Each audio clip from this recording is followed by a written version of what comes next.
¿Qué tal? ¿Cómo estáis? Hoy nos hemos venido a las instalaciones de Devali. Se ve bien, ¿eh? Devali es un ecosistema de conocimiento digital, colaborativo y abierto, compuesto, seguro que todos lo conocen, por la Escuela de Negocios Devali Digital Business, pero por muchas otras ramas más. Enseguida nos lo va a contar su CEO, Arantxa Sasian-Barrena. Antes voy a dar la bienvenida a Asier Uribe Etxebarria, director general de Finanbest. ¿Qué tal, Asier? Hola, ¿qué tal? Y ahora sí que sí, a nuestra gran protagonista, Arantxa Sasian-Barrena, CEO de Devali Digital Business School. ¿Qué tal, Arantxa? Hola, ¿Cómo estás? Días. Bueno, decía que esto era mucho más ya que de Devali Digital Business. Cuéntanos qué hay bajo ese paraguas de Devali. Bueno, pues el origen fue en la escuela, Devali Digital Business School, y realmente este ecosistema fue creciendo y creamos una serie de spin-off que están bajo el paraguas de Devali Group. El siguiente proyecto fue Devali Talent, que es un headhunter especializado en perfiles digitales. El ecosistema que se desarrolla en un espacio singular como es The Place, que es nuestro centro de innovación, y el último proyecto que hemos lanzado, que es Devali Venture Capital. Y ahora, además, os habéis incorporado, ¿no?, a la oferta de la Universidad Alfonso X el Sabio. Cuéntanos cómo ha sido esto, porque ha sido hace nada y me imagino que habrá sido cansado también, ¿no? Cuando ocurren cosas de esas debe ser satisfactorio, pero a la vez agotador. Pues ha sido satisfactorio, sí, por supuesto, es un proyectazo y además yo creo que la parte más importante es que nos unimos a una universidad referente, pero lo más importante, un equipo humano espectacular. Creo que la parte más bonita de todo el proceso no ha sido lo cansado, que sí, la experiencia y el conocimiento, pero más el equipo de personas que vamos a desarrollar juntas el proyecto, tanto de la UACS como de Devali. Asier, ¿me permites que le haga una última pregunta y enseguida te doy paso? Porque creo además, Arantxa, que cuando tú comienzas, ¿no?, con este proyecto, con Devali, no era el mejor momento. Cualquiera te hubiera dicho que estabas loca, era en plena crisis, además acababas de ser mamá hacía muy poquito. ¿Crees que existe el momento idóneo o si esperas al momento idóneo nunca vas a arriesgarte a emprender?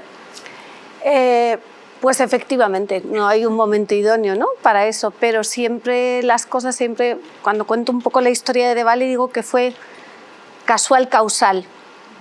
Siempre llega por algún motivo por el que un poco las circunstancias te llevan a ello, con lo cual, aunque personalmente no parecía el mejor, yo la verdad es que he tomado decisiones importantes en mi vida en situaciones personales, quizá en teoría más complejas, pero me han salido bien. ¿Y qué te empujó a emprender este proyecto? Como decíamos, con esas circunstancias, no solo personales, sino que es que fuera no se estaba pasando tampoco nada bien, ¿no? 2012 fue. Sí, 2012 realmente o al menos en mi vivencia, que venía del grupo Recoletos y de un medio como era Expansión y Empleo, incorporarme a Infoempleo, al grupo Vocento, en un momento en plena crisis, te diría yo que el 2012 era complicado, pero el 2008 mucho más. O sea, que no lo recuerdo como el peor de esos años que vivimos. Y también recuerdo que fue justo el momento de un cambio de etapa. Un cambio de etapa también importante. Entonces, no lo recuerdo como el peor desde el punto de vista de la crisis y casi como un cambio que me vino un poco así circunstancial. Sí. Bueno, pues hola otra vez. Hola. Una pregunta, ya digamos en términos de aprendizaje empresarial, Devali es una referencia conocida en el sector de digital y de marketing y de muchas otras cosas, pero has dicho que habéis hecho extensión a otros diferentes proyectos. Entonces, si tuvieras que decir ¿cuál es el hilo conductor o qué es lo que realmente os diferencia o qué es Devali cuando dices, oye, nosotros nos dedicamos a hacer esto o somos esto y por eso somos capaces de hacer otras cosas relacionadas? ¿Cuál es para ti, qué es Devali? A ver, todos los negocios, sobre todo cuando he explicado el proyecto de Devali en el pasado, cuando había casi que identificar qué era Devali, ¿no?, para empezar, porque decir que era una escuela de negocios especialista en enseñar negocio digital por ahí por el 2012, pues ni siquiera sabían un poco lo que hacíamos. Entonces yo siempre digo que realmente hemos montado negocios que todo el mundo entiende. Una escuela de negocios, sabes perfectamente lo que es, un fondo de inversión se sabe perfectamente, un headhunter lo mismo. Creo que lo que hace único es ese ecosistema que conecta todos los negocios, porque en sí los negocios lo que nos diferencia es que lo hacemos en el entorno digital, ¿no? Y lo que hemos querido es cubrir esa brecha que existe, sobre todo desde el punto de vista del conocimiento, que ayuda a las empresas y a las personas a adaptarse a este nuevo entorno. Y la clave de este ecosistema es cómo está engranado unos negocios con otros. No sé cómo es que acabaste en el mundo de la educación, porque comenzasteis con The Valley como escuela de negocios, porque tú previamente creo que estudiaste Derecho, luego ejerciste, bueno, te metiste en distintas empresas, sobre todo relacionadas con los medios de comunicación. ¿Cómo dices, bueno, pues ahora la educación? Bueno, yo creo que lo de la educación casi también fue circunstancial. Porque me gustó la idea de lo que mis socios me propusieron montar. Creo que realmente en mi vida el estudiar una carrera universitaria como Derecho pues me amuebló la cabeza, creo. Me dio la oportunidad de entrar en una compañía cuando te pedían como requisito ser licenciado. Y luego creo que la clave fue aprender desde la práctica y obviamente formarme, y pasé por una escuela de negocios para ello, en lo que es negocio. Creo que mi oficio al final es saber gestionar y es mucho más bonito cuando lo haces en un negocio que está tan orientado a las personas como es la educación, con lo cual me ha encantado desarrollarlo en la educación. Mi carrera tiene que ver mucho más con la gestión, ¿no? De nuevo a ser un founder que ha pasado por una escuela de negocios, como nos ha pasado en las últimas entrevistas, ¿verdad? Sí, es clave. Bueno, al final montar una empresa tiene una parte, digamos, de fuerza y de voluntad, y tiene otra parte muy importante de hacer bien las cosas. Y hacer bien las cosas se aprende, pero si te enseñan, mejor también, ¿verdad? Y hablando de aprendizaje y enseñanza, en todo este tiempo, ¿qué enseñanzas de gestión principales o cuáles son los mayores retos a los que te has enfrentado como gestora? ¿Y cuáles son las enseñanzas que puedes, aquella vez que casi te lleva por delante algo y que de lo que conseguiste salir? ¿Cuáles son cosas que puedes contar? Bueno, yo creo que me decidí a montar un negocio como The Valley por mi experiencia justamente anterior en gestión. Los 3 años que pasé en Vocento fueron un aprendizaje brutal, donde aprendí, no sé, en qué consistía un consejo de administración, o cómo, bueno, lo que es la gestión, ¿no? La aprendí de verdad. Si no hubiera pasado por aquello, probablemente me hubiera costado más, ¿no? Al menos la incertidumbre de pensar cómo gestionar un negocio. Y eso me dio una base importante para hacerlo. Los grandes aprendizajes, pues bueno, yo creo que es un tema de que con la edad al final te vas equivocando menos, vas acertando más, y que se aprende haciendo, y que realmente para mí The Valley ha sido un aprendizaje el vivirlo, porque lo he hecho a mi imagen, ¿no? a mi estilo, y creo que el aprendizaje total me lo he llevado en este año. Este año yo creo que el COVID ha tenido todos los ingredientes ideales, porque si lo veo un poco con perspectiva, creo que es lo que mejor nos ha venido, al menos para esta compañía, porque hemos sido capaces de innovar mucho más, y ya somos una empresa innovadora de lo que veníamos haciendo, porque hemos sido capaces de, y desde el punto de vista de gestión, tomar muchas decisiones difíciles en todo momento, pero que al final nos han llevado a un buen puerto, y además compaginarlo con una operación. O sea, que yo creo que de todos los años anteriores me quedo con este, sí. Arantxa, ahora que hablas, bueno, de que a lo mejor se han dado todas las circunstancias para que pudieseis pues dar un paso adelante, ¿realmente se han dado esas circunstancias o depende de cada uno el buscar la oportunidad dentro de las circunstancias que se dan? Porque claro, si lo hubierais enfocado de otra manera, a lo mejor hubiera sido un completo desastre. O sea, totalmente. Yo creo que hay algo que es muy característico en The Valley, es que somos eminentemente valientes. Eso nos caracteriza de inicio a fin. Creo que el no hacer nada no era opción, pero sí creo que hemos elegido los caminos correctos. Me decía un profe nuestro una frase que me encantó cuando empezamos el COVID, que es: hay gestores, o la mayoría de los gestores saben gestionar lo predecible, pero no lo impredecible, ¿no? Esta es la clave. Entonces yo creo que si no hubiéramos hecho muchas de las cosas que hemos hecho, tampoco sé si nos hubieran llevado a otro camino. Lo que sí creo es que lo hemos hecho bien, sí. Y en términos de proyecto, comentas esta operación que habéis tenido, entonces, ¿cómo ves, digamos, a dos niveles? Yo creo que el sector de la educación, y bueno, es un sector en plena transformación, todo el tema digital y todo es, evidentemente, el impacto de manera importante, muy importante, y toda la internacionalización que habéis hecho, que eso sí que me gustaría que nos lo cuentes un momento. Pero ¿cómo ves, un poco, cuéntanos lo que se puede contar sobre el proyecto de Valley mirando a 10 años vista, a 5 o 10 años vista, y cómo ves el sector también? O sea, el sector, yo creo que al sector le ha venido eminentemente bien ¿no? Igual, este COVID. ¿Por qué? Porque nos hemos adaptado todos, igual que en nuestra forma de trabajar, a entender que podíamos dar clases, recibir clases, relacionarnos con nuestros compañeros ante esta situación, con lo cual ha hecho evolucionar desde el punto de vista de la forma en la que lo impartimos y el cómo lo hacemos. Y aquí tiene que ver mucho con la tecnología y tiene que ver mucho con las plataformas, el cómo estar un día en clase y al día siguiente tener lo que hacer en remoto. Creo que en eso ha ayudado. Pero realmente estamos en un proceso en el que eso es lo obvio, es lo que coyunturalmente ha cambiado y ha venido para quedarse, pero sí que creo que es un sector que se va a transformar totalmente, ¿no? Que va a ser mucho más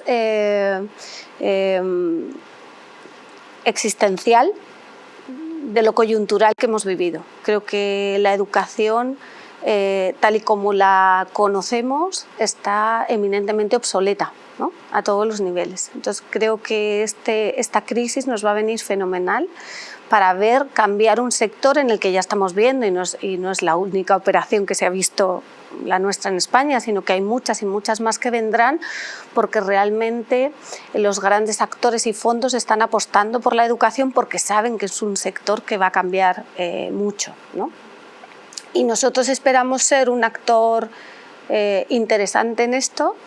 Creo que la unión de una universidad y un ecosistema como The Valley va a dar lugar a una serie o a un posicionamiento ya diferente, en muchos aspectos muy obvio,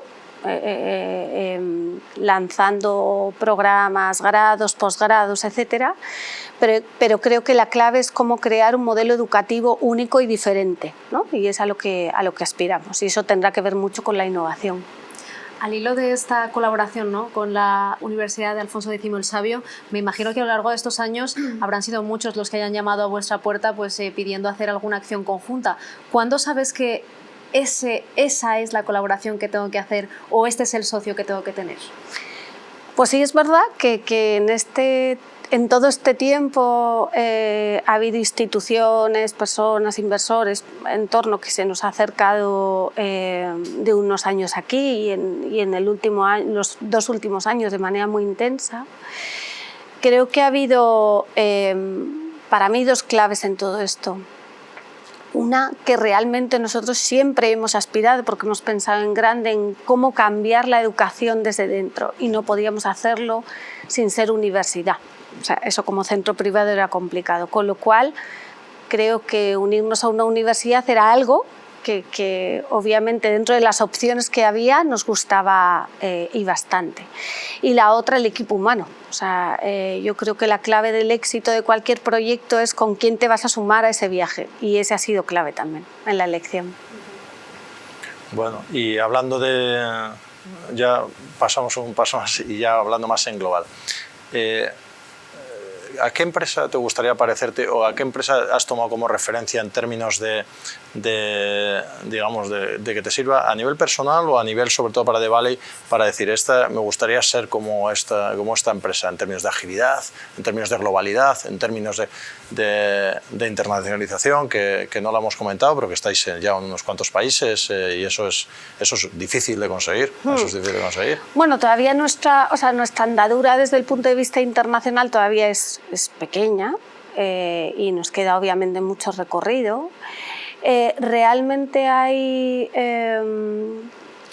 como muchas compañías de las que puedes sacar cierto aprendizaje de cómo lo han hecho desde el punto de vista de la expansión, desde el punto de vista del producto o desde muchos puntos de vista. Yo creo que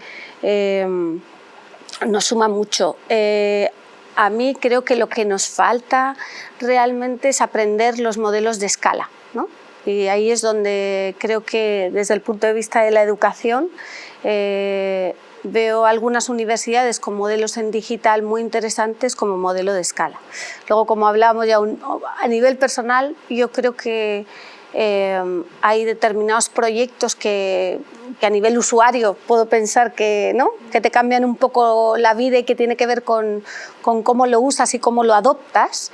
Y entonces hay algunos que me gustan especialmente, ¿no?, porque los uso habitualmente y yo creo que ya lo que me gusta de ellos quizás es que ya no entendemos la vida sin ellos, ¿no?, de alguna manera. O sea, han llegado de tal manera y los has adoptado de tal manera que ya han venido para quedarse. Y entonces hablábamos de, ¿no?, Waze. A mí Waze me parece un fenómeno espectacular. Ya no me imagino la vida sin Waze, como creo que mucha gente no se imaginará pues la vida sin Spotify o sin Uber, o no. Me parece que estos fenómenos, la verdad es que a mí me llaman mucho la atención, sí. Y eso es fenomenal. No, adelante, por favor.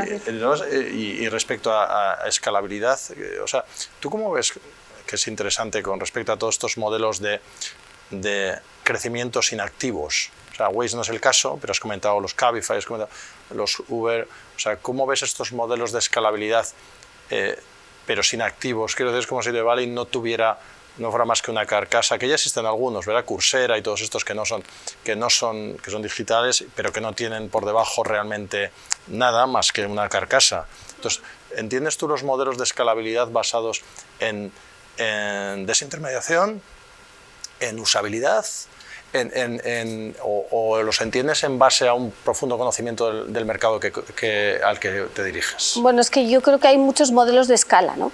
Y en algunos la clave es la desintermediación, como estabas diciendo, como en un Uber, por ejemplo. Nosotros a pequeña escala siempre decimos somos como un Airbnb del conocimiento. También hemos sido disruptivos realmente al crear una escuela de negocios en la que tenemos más de 1000 profesores. Poco usual, por ejemplo, en los modelos tradicionales de formación, porque realmente todos esos profesores son profesionales en activo, que forman parte de sus plantillas y vienen aquí a dar clase, ¿no? Y entonces, de alguna manera, ese concepto de Airbnb del conocimiento nosotros sí nos lo aplicamos. Y tiene mucha capacidad de escala. Y cuando yo me refiero más a la escala, lo pienso desde el punto de vista del negocio. La educación que está pegada a lo físico y al modelo síncrono, y está bien que hayas mencionado Coursera, realmente tiene poca escala. Y hay modelos que permiten hoy, vía tecnología obviamente, ser muy escalables para llegar a un montón de usuarios, ¿no? Yo quería volver sobre algo que decías antes y era la importancia del equipo humano. Es verdad que Asier y yo nos reunimos pues todas las semanas con algún emprendedor y todos coincidís en lo mismo, ¿no?, en que el equipo humano al final es lo más importante. Yo quería preguntarte, a lo largo de tu carrera, de tus años de experiencia, no solo en Devalley, por supuesto, ¿te has cruzado con alguien, me da igual que sea un jefe, un compañero, incluso alguien con una categoría inferior, que te haya cambiado los esquemas, que haya cambiado tu forma de proceder y de la que hayas pues aprendido y adoptado algo que ahora pues, te es muy útil o te define? Bueno, como ya tengo años de experiencia profesional, pues obviamente no hay una persona, hay varias personas. Un poco pensando en ello, creo que la que más me mentorizó en mi vida profesional es un amigo que se llama Carlos Cruz. Con él inicié mi andadura en Recoletos y me formó enormemente y me ayudó muchísimo a tomar ciertas decisiones que en mi carrera profesional ahora lo veo con perspectiva y siento que me ayudó una barbaridad. ¿Y de qué manera? O sea, ¿qué es lo que valorarías de él? O sea, yo creo que lo más era en darme cuenta de las capacidades que tenía, ¿no? Y en tener coraje, o sea, ir a por las cosas, ¿no? En eso creo que ya forma parte de mi forma de ser y él lo alimentó un montón.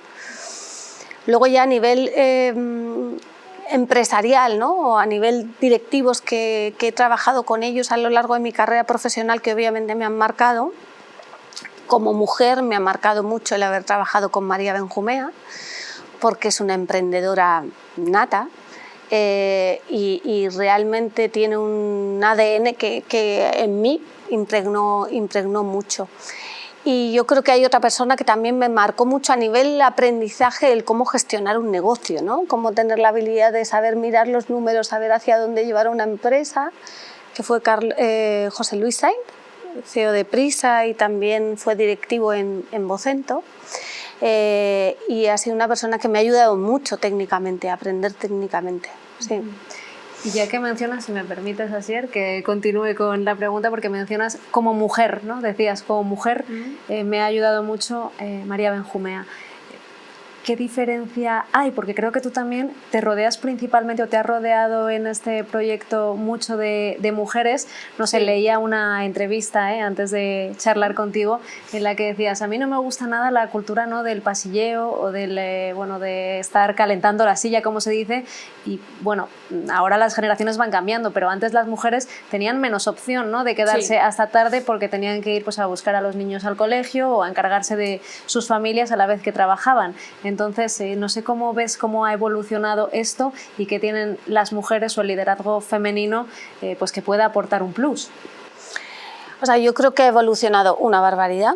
Al menos cuando yo recuerdo mi vida profesional anterior en grupos editoriales, pues sí que estaba muy relacionado con el estar muchas horas en la oficina. Afortunadamente, pues es algo que ha cambiado mucho. También han cambiado los roles, ya los papás también se vuelven a casa, ¿no? No son solo las mamás. Obviamente, o se cambian. pero fíjate, en la forma de trabajar, ¿no?, ahora está mucho más orientado a trabajar por resultados, ¿no? Y no tener que estar físicamente en ningún lugar. De eso ya nos hemos dado cuenta, con lo cual ha ayudado mucho, yo creo, que a las mujeres que tenemos... Cuando tienes niños, trabajos complicados, tal, eres capaz de manejar una cantidad de variables enorme, y entonces creo que el modelo actual de trabajo ha ayudado un montón, ¿no?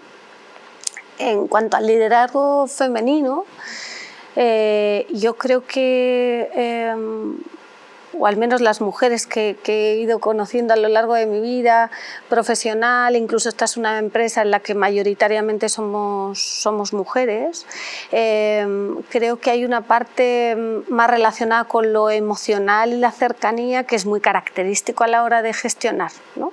Yo te diría que esa es la parte quizá que más me gusta también. Y de los hombres, porque no nos vamos a olvidar de ellos, también ellos tienen puntos fuertes, y si no, Asier yo creo que se va a sentir un poco desplazado, también ellos, ¿no? Tienen a lo mejor... Total, de hecho he tenido mayoritariamente más jefes hombres que mujeres, ¿no? Que en el caso de mujeres solo tuve a María como jefa. Yo creo que la característica que he visto en los que, al menos con los que he trabajado directamente, ha sido esa capacidad analítica, ¿no? Esa parte que está más relacionada con el negocio y la habilidad en el negocio, pues esa es la que más me ha llamado la atención desde el punto de vista del liderazgo masculino. Sí. ¿Tienes alguna pregunta más? No, ya las de sí, la que hacemos un poco de cierre, ¿no? Hemos hablado de una persona, nos falta, y además en este caso es especialmente adecuado, darnos material bibliográfico, el libro que crees que debería leer todo emprendedor o emprendedora. Pues, es un libro, a ver si me sale ahora el nombre, sobre... cómo es el emprendimiento en Israel. Es un libro muy conocido. Mira, Arantxa, si no te sale, te digo que lo buscamos luego y lo metemos en el rótulo. Es un libro súper conocido que ha salido en los últimos años y refleja un poco el porqué de ese carácter emprendedor que hay en un pueblo como el de Israel.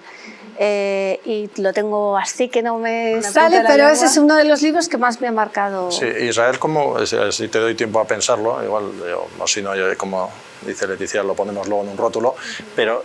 Startup Nation. Startup Nation, sí. Es conocido. Sí, no lo he leído, pero he oído hablar del Startup Nation. ¿Y por qué crees que en sitios como Israel hay tanto emprendimiento, en Estados Unidos hay tanto también y en Europa tenemos tan poco? Bueno, el de Israel, al menos cuando me leí el libro, es que me llamó poderosamente la atención todas las dificultades a las que se han tenido que enfrentar, y eso ya en su ADN les ha generado eso.